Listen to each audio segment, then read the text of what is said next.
Hello everyone, Professor Cadney's here. Welcome to week 6. I just wanted to congratulate everyone for getting so far in the class.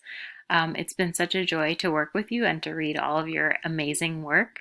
I wanted to make a few announcements. The first is that please keep practicing subject-verb agreement if you're struggling with it, and ask me if you have any questions about it.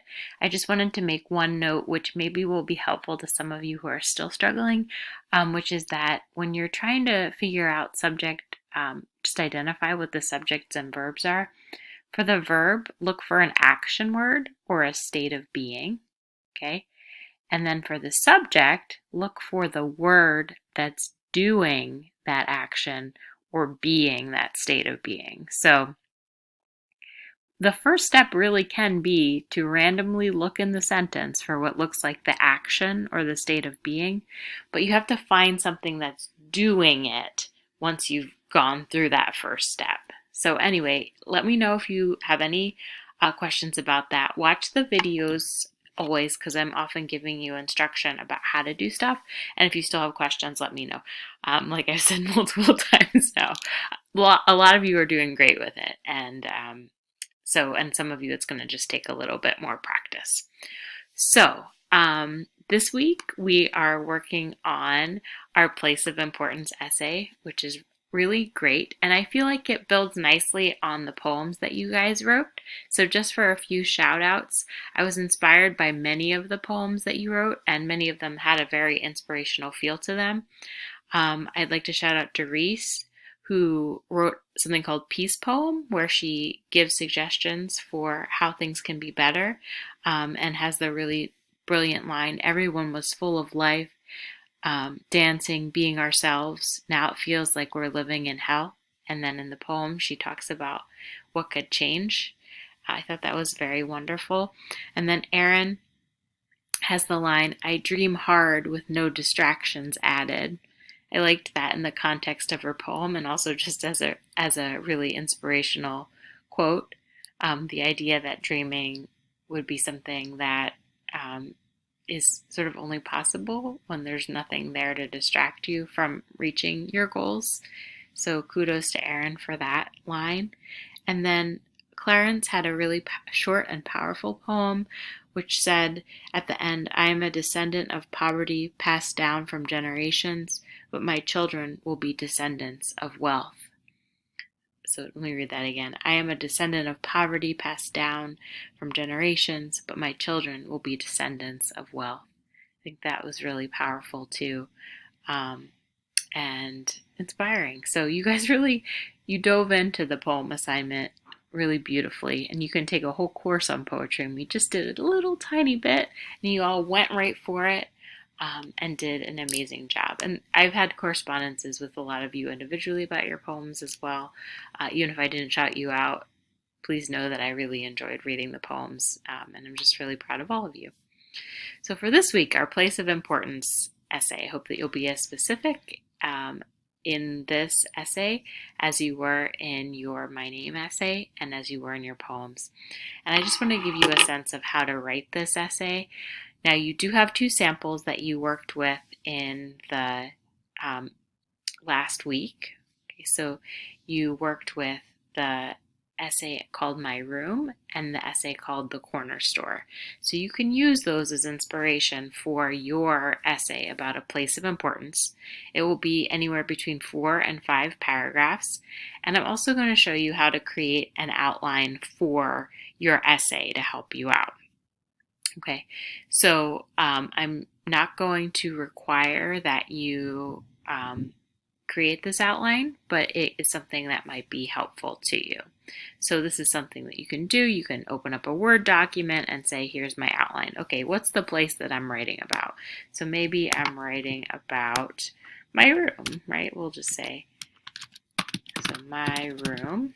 Okay, so now you've got a place in mind, and then you can just take a few notes about what each paragraph is going to be about before you write them. That could be really helpful to you. So if we were talking about the My Room essay the CCP student wrote, you the way that she divided it was into different aspects of the room. So, for example, she talked about the visuals in the room. So you could talk about the visuals in your room. And then she talked about like the experience in the room. It was relaxing. And then she talked about a person, her nephew, who came into the room a lot. And then you could put something like the smells in the room if you wanted to, if you're doing it kind of this way, where you pick one aspect of the room and talk about it. Maybe you're going to talk about a particular part. I believe that she talks about the poster in her room and the trophies. So each paragraph in this sort of method is going to be a different aspect of the room. So you stick with that one aspect. You have maybe a topic sentence or your first sentence that lets us know that you're going to be talking about the visuals, and then you talk about them. You talk about a particular experience you had in the room in one paragraph, etc. So let's say that you were using the Eudora Welty approach. She's basically doing each of the senses in her paragraph. So if you were taking her approach, you could do something like, okay, in the first paragraph, I'm going to write about what I can see, and then things I've tasted in the room, and then things that I've smelled, and then you're going to say see, and then things that I've touched. Maybe you could talk about a fuzzy blanket or something like that, anything that you're available to touch. So see, taste, smell, touch. What's the other sense? See, if I had a classroom in front of me, they could be like, the other sense is see, taste, smell, touch.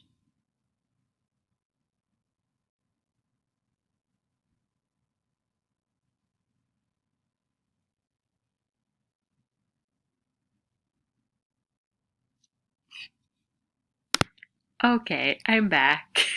The other sense is hearing. We're using it right now to listen to the video. So you could talk about things that you've heard in your room. So it could be like things that you hear overall in general, or it can be things that you've heard in a particular moment. So you could talk about a moment when you heard birds out the window and felt really relaxed. So thank you for sticking with me in that very giant pause whereby I could not remember hearing. The other sense that you could talk about is the sixth sense or intuition. So if you've ever felt like the spirit of someone in a room, if it used to be someone else's room and then it became yours, you could talk about that if you wanted to. In terms of other ways that you could structure this, if you really just want to talk about experiences, you could talk about 5 different experiences, but set them all in one place. So you could talk about the different holidays in the kitchen, or you can talk about the different types of food that you made in the kitchen, or in the or the experiences that you had in the living room. So this is just a way to break it down.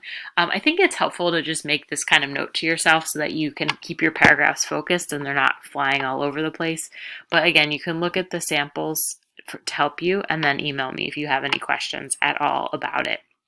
Now, also note that in 99 this week, I deliberately took out, usually I have people read the Green Fields of the Mind essay, which is a wonderful essay. If you'd like to read it, you certainly can. But I decided that I'd like you to focus on writing this essay. And this past week was a pretty assignment heavy week. So just focus. There's a little bit more work in 98, but you'll see that you only basically have the mindfulness assignment in 99 for this week so that you can focus on writing your essay. So I hope that's helpful to some of you, especially to folks who have negotiated extensions with me and need to catch up on things. So great. I hope that you have a wonderful week, and I really look forward to reading the essays that you write about a place of importance.